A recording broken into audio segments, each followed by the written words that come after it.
Muy buena gente, hoy os traigo un vídeo interesantísimo porque vamos a analizar cuáles son los 6 principales gráficos que tenemos que mirar cuando queremos analizar el pilotaje, ya sea en nuestro propio pilotaje, si somos pilotos en circuito real o en simulador, o incluso de otro piloto para echarle una mano y si queremos aprender un poquito más sobre el tema, así que nada, vamos a ello. Bueno, como digo, estos son los 6 gráficos fundamentales, pero su disposición o sus colores incluso pues dependerán mucho de la persona que lo esté analizando. Además, entra mucho pues a lo que está acostumbrado esa persona. En cualquier caso, estos son los 6 gráficos fundamentales, los ves aquí, en los que, bueno, es fundamental ponerlos uno encima del otro para poder analizar bien las consecuencias y la relación entre unos y otros, y además en este eje horizontal debe ser la distancia del circuito, es decir, según vamos avanzando metros en el circuito, vamos viendo cómo se ha ido comportando el piloto o el coche en esos metros. También se podría analizar con el eje horizontal en tiempo, es decir, según va pasando el tiempo, pero entonces sería un poco más complicado comparar varias vueltas una encima de otra porque no se correspondería a lo mejor en una misma curva, porque uno la ha cogido unos segundos antes y otro unos segundos después. Entonces, para poder comparar es mucho mejor poner en el eje horizontal los metros del circuito. Entonces, pues como digo, estos son los 6 gráficos fundamentales que pueden variar el orden, pero tenemos aquí en primer lugar el de la velocidad del coche, que sí es cierto que no es algo que depende puramente del piloto, es decir, el piloto no controla exactamente la velocidad que tiene el coche, la velocidad es consecuencia de lo que hace el piloto, pero es fundamental ponerlo aquí. Luego tenemos las marchas, que sí que dependen lógicamente del piloto, que es el que decide qué marcha sube y baja en cada momento. Luego aquí las revoluciones por minuto, que igual que la velocidad no es algo que decida exactamente el piloto, pero viene en consecuencia sobre todo de estas dos primeras, de la velocidad y sobre todo de los cambios de marcha que vaya haciendo. Luego tenemos aquí el pedal del acelerador, ya veremos un poquito más adelante, el otro pedal, el del freno, y por último el ángulo de giro del volante. Entonces, si fuese un coche manual, pues también cabría meter lógicamente el pedal del embrague, pero bueno, a rangos generales, para ver un poquito un resumen de lo que es más habitual, pues ya sabemos que los coches de carrera en estos últimos tiempos ya pues son muchos automáticos o semiautomáticos, digamos, con cambio de leva, entonces no hace falta meter el gráfico del embrague porque es algo incluso automático. Así que bueno, tenemos en primer lugar el gráfico de la velocidad, que si vemos tiene esta forma, nunca crece así ni así, sino que como ves tiene una forma que va aumentando cada vez menos. ¿Por qué? Porque según vamos aumentando la velocidad, la resistencia aerodinámica, la fuerza que hace el viento contra el coche va aumentando exponencialmente. Entonces esto hace que la velocidad aumente de manera contraria. Cuanta más fuerza tienes en contra en el coche, pues menos puede aumentar la velocidad, y por eso la aceleración tiene esta forma que vemos que va subiendo, pero cada vez va acelerando más paulatinamente. Luego el gráfico de las marchas pues se diferencia mucho del resto porque vemos que es escalonado, no tiene una forma continuada, lógicamente, porque tú no puedes ir a la marcha 2,5 o 2,87, tú vas en segunda marcha o en tercera, no hay término medio, entonces vemos que va muy escalonada. También llama la atención, por ejemplo, que cuando vemos que aquí, por ejemplo, se bajan marchas, pues se bajan mucho más rápido que cuando se van subiendo. Aquí ven, por ejemplo, que se suben un par de marchas. Entonces, bueno, es la forma principal. Luego el de las revoluciones suele ser el gráfico un poco más caótico, con mucho más ruido, porque claro, las revoluciones del coche dependen de mil cosas. Si por lo que sea en un momento determinado la rueda pierde un poco de agarre, pues la rueda patina. Si la rueda motriz, el motor se revoluciona mucho.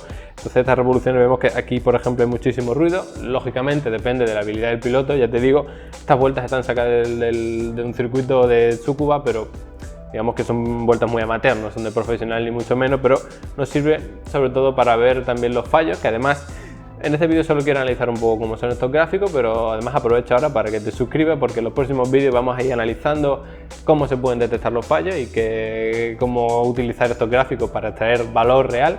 Así que te recomiendo que te vayas suscribiendo para no perderte esos vídeos.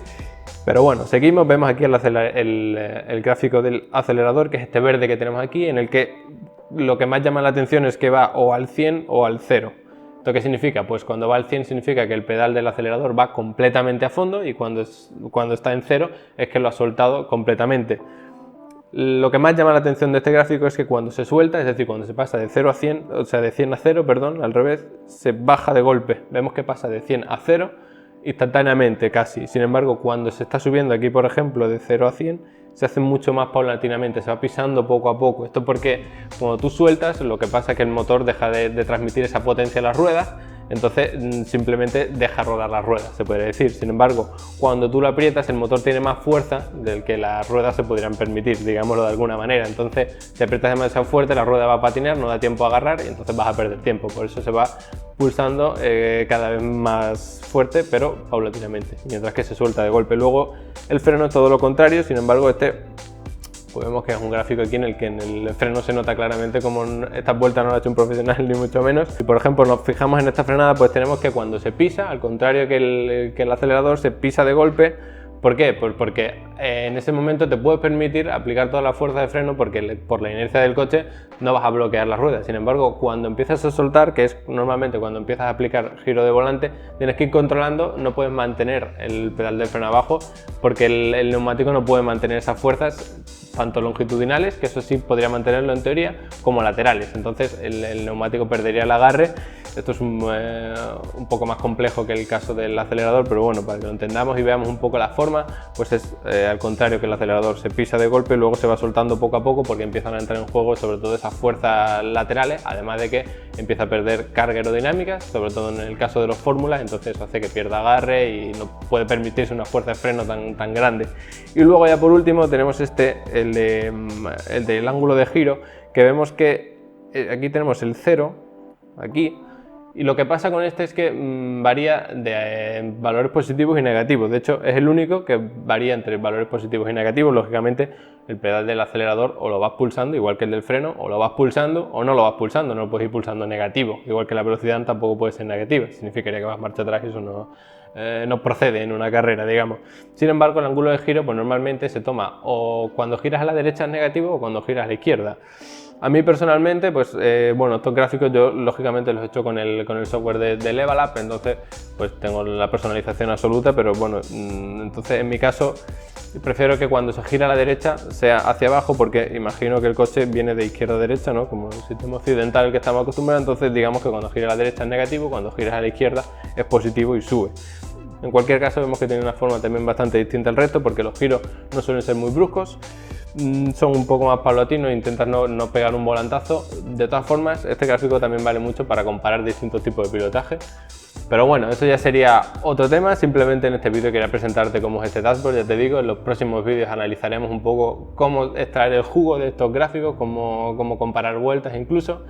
Pero bueno, simplemente te lo presento, ya sabes, se pueden personalizar, se pueden añadir muchísimas cosas, sobre todo si estás comparando dos vueltas, puedes añadir un gráfico en el que se vea cómo evoluciona la diferencia en tiempo entre ambas vueltas para ver dónde se saca tiempo y dónde no, pero bueno, en definitiva, estos son los 4 gráficos fundamentales de lo que está haciendo el piloto, es decir, cambio de marcha, los 2 pedales y el del ángulo de giro del volante, y luego los otros 2 que son consecuencia directa de estos 4, que son la velocidad del coche y las revoluciones del motor, que dependerán lógicamente de la marcha en la que vaya el coche. Así que nada, yo espero que te haya gustado, ha sido un análisis un poco express de este dashboard, pero bueno, yo creo que es bastante ilustrativo, sobre todo para gente que no está acostumbrada a verlo y no sabe muy bien cómo funciona la telemetría. Así que nada, esto es todo por hoy y nos vemos en la próxima.